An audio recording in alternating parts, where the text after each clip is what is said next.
Voter జాబితా ప్రత్యేక సమగ్ర సవరణ ప్రక్రియలో భాగంగా ఎన్యూమరేషన్ ఫారాల డిజిటలైజేషన్ ప్రారంభమైంది.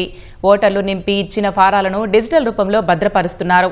రాష్ట్ర వ్యాప్తంగా 2 రోజుల్లో 4.25% అంటే 14,38,446 ఫారాలను డిజిటలీకరణ చేసినట్లు రాష్ట్ర ప్రధాన ఎన్నికల అధికారి కార్యాలయం ప్రకటించింది. ఎన్యూమరేషన్ ఫారాలను వేగంగా డిజిటలైజ్ చేయాలని అన్ని జిల్లాల అధికారులను సీఈఓ సుదర్శన్ రెడ్డి ఆదేశించారు.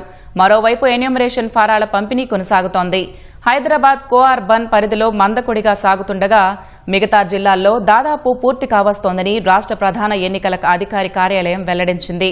నిన్న సాయంత్రం 6 గంటల వరకు రాష్ట్ర వ్యాప్తంగా 85.18% అంటే 2,88,14,650 మంది ఓటర్లకు ఎన్యూమరేషన్ ఫారాలు ఇచ్చినట్లు పేర్కొంది. హైదరాబాద్, మేడ్చల్, రంగారెడ్డి, మంచిర్యాల, సంగారెడ్డి మినహా మిగతా జిల్లాల్లో 90% పైగా పంపిణీ చేసినట్లు అధికారులు తెలిపారు.